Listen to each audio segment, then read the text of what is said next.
the most read article of the year, any sport, soccer, whatever you want, was you losing Wow. your eye to Seth Rollins. Fact. Wow. I could have chose any other article, but not that one in particular. That was the one. Let me tell you, it superseded every sport on the website for the Wow. whole year.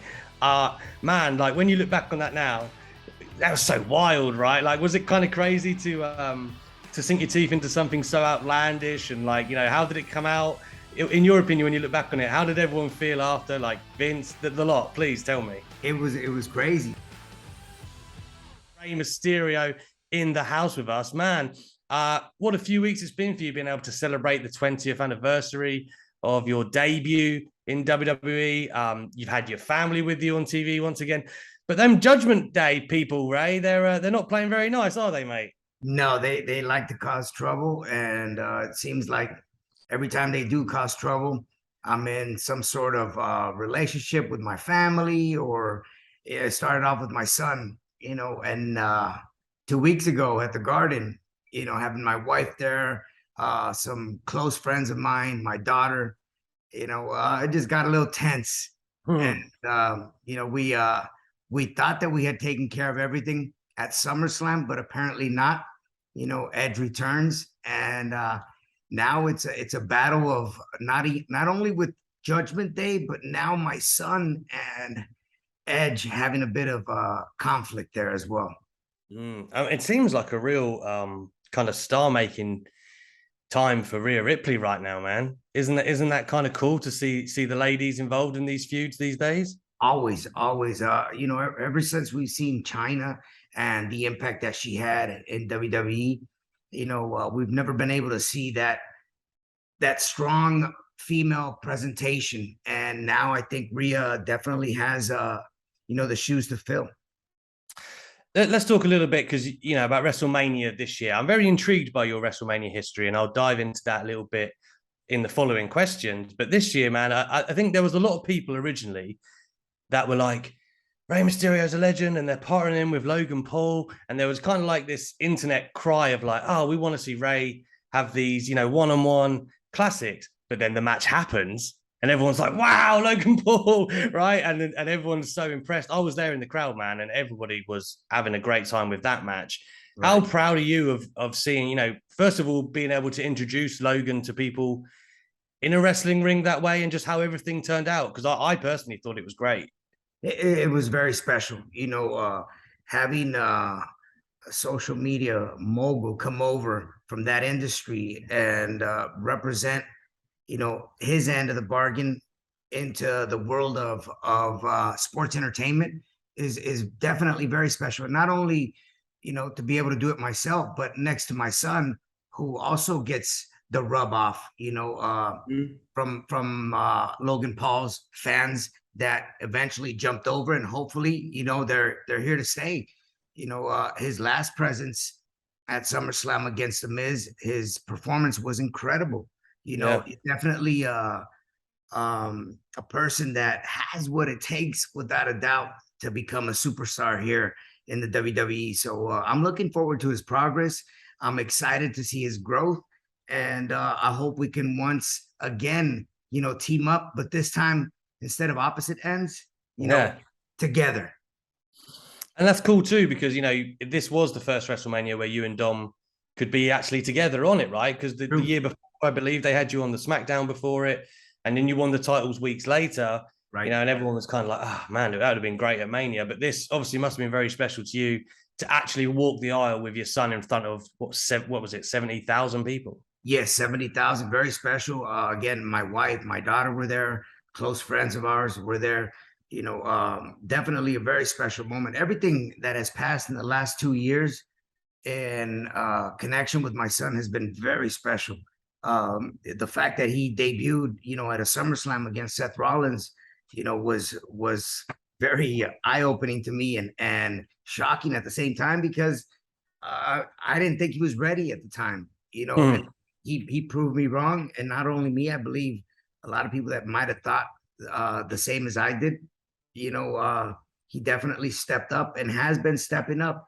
Now he just needs to grow and become his own individual identity and not be attached to his father, which I believe is happening right now as we speak. First of all, that was a great SummerSlam match. Great match. Second of all, it's one of them where, like, okay, you've had this run together, which is so special, but was there ever a part of you said there you didn't think he might have been ready? Did you think, oh, maybe he could do with being in NXT or just having his own, I don't know, when the brand split, maybe doing his own thing? Did those thoughts kind of cross your mind? So our original thought was have him sign up and go to the PC and train and kind of adapt to what WWE looks for, which is why they have a performance center to prep you up. Yeah. But I kind of lose track and forget that he's grown up in this sport, especially in WWE. As a kid, 5-year-old, 7-year-old, he did a storyline with Eddie and myself. So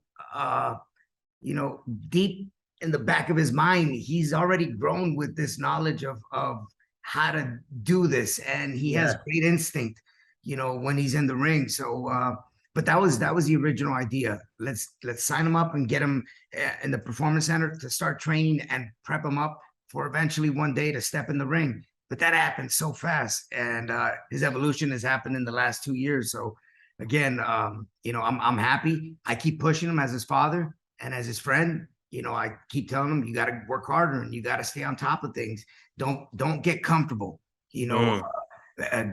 Stay out of that comfort zone and push yourself every single day. So I'm hoping that he's doing that on his own. Do you think the father-son success is your daughter's maybe attracted to the life? I know she definitely loves cameras and loves the attention. She's a very smart girl, and I would love for her to stay in the path of the medical field because that's what she wants to do. So I'm crossing my fingers for that one. Yeah. Congratulations there, Thank man. you. Thank you very much. A couple of I mentioned WrestleManias, right? Because again, I just before I dive into some of your past opponents, is there anything that at this stage of your career, right, where you think, man, I'd really like to have a one-on-one with this person? I'd really like to have a moment with this person at WrestleMania. I mean, none of us know how many more WrestleManias anyone has, right? Anything can happen. Right. So, I mean, I guess Dominic would be an answer, but are there any other people around there that you think, you know what, that program is probably overdue, or, you could see something great there? The one guy I had in mind, and it's actually happening right now as we speak, is Finn Balor. I had the opportunity of working against Finn, and these last couple of weeks that we've been on Raw, I really feel that like we have a great chemistry together. It was bound to happen just because I know how dedicated he is and how committed he is. So Finn, I think the program that I've been doing with Finn has been incredible. Eventually, he's gonna move past me, and I'm hoping that Edge gets a piece of himself. But Finn is definitely one of the guys. I've had a little bit of an opportunity to wrestle with AJ. AJ's another guy that I think eventually, if we meet down the road, would be incredible. To have a good long storyline where we kind of hit it off, battle against each other. Yeah. And I guess if you did meet Dominic, it doesn't have to be it could be like a respectful one too. Would that be the way you like it? That, I mean, I always felt that it would be difficult to put my hands, on top of my son and hurt him. And I don't only think about myself, but I also think about what my wife would feel. And I know it was hard. It's been hard. I mean, just coming up with that topic is very difficult around the house. So you could only imagine. Yeah. Let me just say, by the way, you and Finn, your matches together, the tempo and the pace is so fun to watch. So glad that you guys have got around to that. Sticking with, I saw a clip of Cody Rhodes talking to Inside the Ropes where he said that he told the story basically. I don't know if you've seen it, but that you said to him that you were going to work each other at WrestleMania, and then a few weeks went by and you went into Vince's office and basically put Vince on the spot, brought Cody with you. Cody had the notes, And then Vince said, okay, right? So what attracted you then at that point? Because Cody hadn't had a one-on-one pay-per-view match, let alone a Mania match one-on-one at that point, he says. So, like, what made you say, you know what, I'd love to do this with Cody? And you just knew how to speak to Vince, didn't you? Well, there's a lot of respect that I have for both men. Vince, of course, and Cody himself, and his father was always great to me. Dusty was incredible with me in WCW and respected me a lot, and it was a mutual respect. When I was witness of Cody growing up and seeing his evolution in WWE, and always respected his work as well, and has incredible potential till this day. And when the time came of us working together, I just thought that it would be very special, to work against each other and to come across with the storyline that we did, which worked incredibly. So I think that just comes within the generation of us wrestlers, coming from a second or third generation.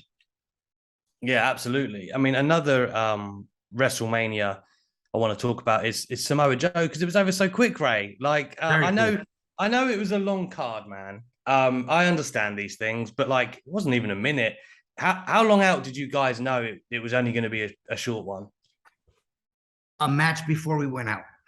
Oh, that's how bad it was. Yeah, and that was very disappointing, because I had just come back. It was my first WrestleMania. Everything felt great. Took time on designing my outfit for that particular WrestleMania. Mysterio movie had just come out. So everything just blended perfectly until a match before we went out. Time apparently was running low, and we were early on the card. So to have 5 or 7 minutes, whatever the time we got taken off, if that really mattered, then I guess it mattered. I guess Rey Mysterio doesn't bring it when it comes to WrestleMania, because I've always loved to step in there and give everything, every single night. I loved your gear as well. You had like the fluffy, yeah, man. Yes. It was killer. I do, yeah. I love both you and Samoa Joe, so it was kind of like, oh man, like what you're expecting. But speaking of things I did love, I loved your original theme in WWE, Ray. Who's that? Jumping. Yes. Why did we ever move on from that? I love that theme. Believe it or not, I don't know. I remember we were working on a song, which is the Booyaka song, and I thought it was going to be an incorporation of the old and the new song. But next thing you know, it was changed. And I love the fact that I give the respect to Mad One, who is the originator of Booyaka. And that song eventually, became very popular. But yes, I get a lot of people that do love the Who's That Jumping Out the Sky, especially with the old entrance coming out. Yes. No. So good. I still love it, but there you go. Booyaka, I'm fine with Booyaka. It's fine. Maybe we could do a mix, a collaboration of both songs. Yeah, I mean, I was hoping on the 20-year anniversary, maybe it might make, I was hoping to. Oh, you're right. You're right. That's just me. I know, obviously, Vince retiring recently. He's the only guy you've really worked for in WWE now. It's a new regime, Stephanie. But Triple H being in there with creative, you're right in the middle of a big storyline with Judgment Day. Have you had much of a chance to speak to the game and feel out that new process? Or I guess it's such a fast moving world, WWE. Very little. I know they have their hands full right now. When it feels weird. It feels empty not having Vince there to at some point get an approval after your match or prior to going out to the ring. But as Hunter and Stephanie and Nick said, very big shoes to fill. But I don't think they could have picked better people to put in that spot than them, to in some sort of way try to better the company and give the fans, what we always like to give them, what they want, and what the matches they want to see and the storylines they want to see. So, it's hard work for all of us, because it's work that we all put in to eventually please our fans globally. It seems universally the opinion is it's been a good start, though. Yeah, it has been. It has been. You know, and we're only going to get better as we move forward, and questions are going to be brought up and answers are going to be given.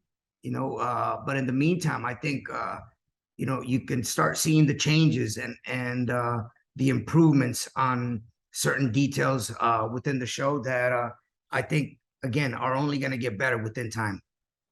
Ray, it's such a treat to have you on TalkSport today. I've got a couple of my favorite moments I want to run by you before I let you go today. First one being, now this is true. I just moved on from working on TalkSport's website recently. I worked there for 3 years. The most read article of the year, any sport, soccer, whatever you want, was you losing your eye to Seth Rollins. Wow. I could have chosen any other article, but not that one in particular. That was the one. Let me tell you, it superseded every sport on the website for the whole year. Man, like when you look back on that now, that was so wild, right? Like, was it kind of crazy to sink your teeth into something so outlandish? And like, you know, how did it come out? In your opinion, when you look back on it, how did everyone feel after? Like Vince, the lot? Please tell me. It was crazy just to even hear. Like, I guess at first we had no idea how far we were going to go with this. And of course, we sat down with directives and they were telling us, no, this is exactly how it's going to go. This is how Vince wants it to go. Now I know Seth was a bit thrown off and like, okay, if that's what he wants, let's go. You know, again, sometimes we might not have the best ideas or stories, but at the end of the day, you know, we try to do our best to implement or make it as real as possible. But yeah, that was a wild story. That was very, very wild. What people need to realize as well, it's live. Like, are you nervous about trying to hold the eye? Do you know, like for the camera shot and stuff? It was definitely weird. The good thing is that we didn't have. It was during the pandemic, so there was no fans. So we had a bit of leeway to play with the cameras a little bit. Oh, that's all right then. Savior.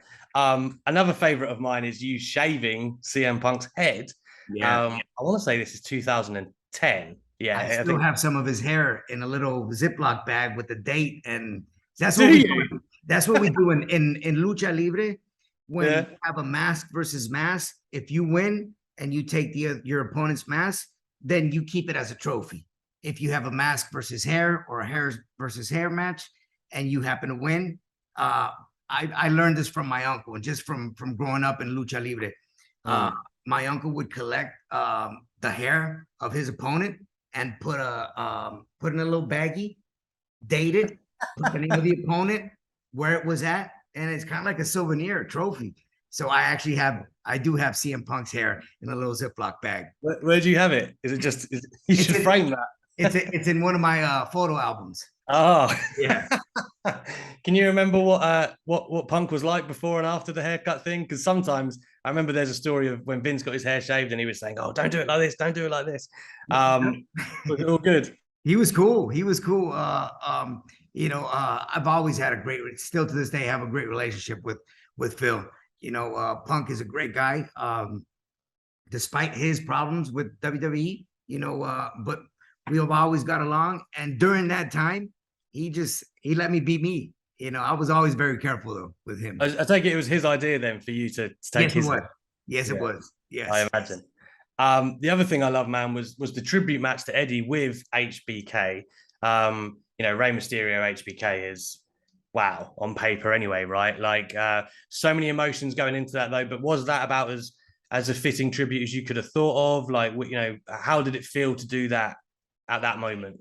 It was very surreal for me because I was devastated, heartbroken with Eddie's loss. And that was probably the last, that was probably not the time that I would have thought I was going to face HBK. And when he approached me and said, "Ray, how are you feeling? Are you in for it?" I think Eddie would really love for us to to go out there and have a one-on-one. And so that felt, I was very touched by that, and it felt very special to me. And obviously, under the conditions that I pulled through. But man, I was able to wrestle HBK later on down the road. But that was my first time, and I always thought that was one of my dream matches. I didn't think it was going to be under those circumstances, but it happened, and I was happy with it. And I was very thankful for Sean for coming up to me and requesting that. I'm sure Eddie was very happy up from heaven. Yeah, absolutely. Just got two more before I let you go. One, you speak of dream matches. I remember The Rock said that out of all the people he wanted to face, he had Cena, he had you, and he had Michaels, out of the people he wished he'd faced that he didn't.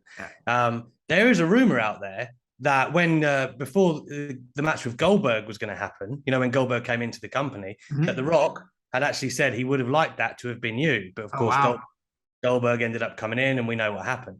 Right. Have you ever been able to speak to him much about what could have been, or never the opportunity? Right when he was filming the Scorpion King 2, it was right after WrestleMania 19. We were in Seattle, and I remember he was flying back to LA to shoot.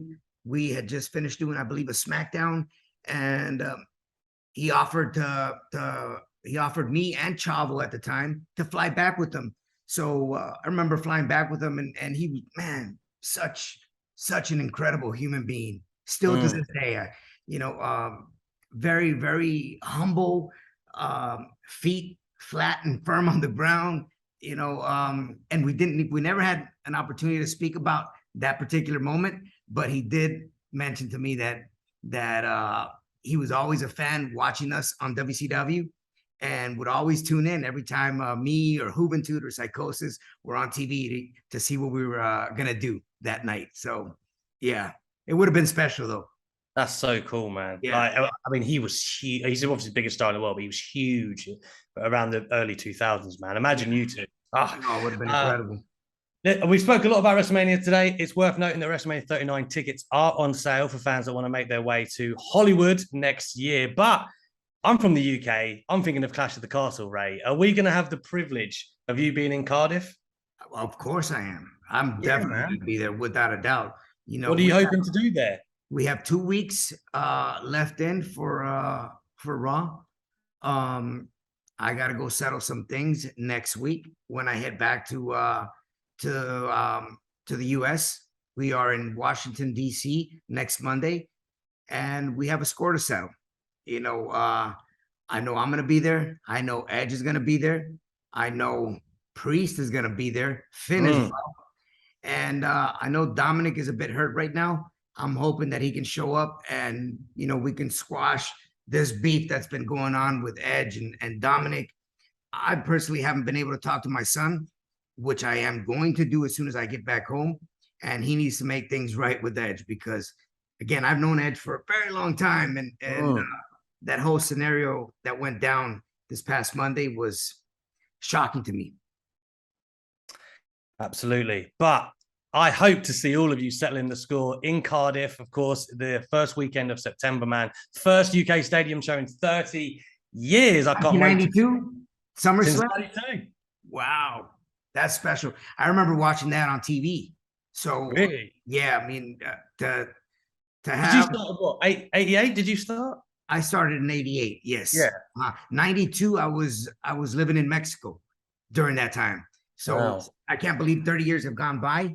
Now I'm part of the WWE, and now we have another pay-per-view. It's different for sure because it's not Vince, and I had a great relationship with Vince. It's not bad or anything. I'm very optimistic about how everything is going. It's just different. I never thought there'd be a time where I wouldn't work for Vince.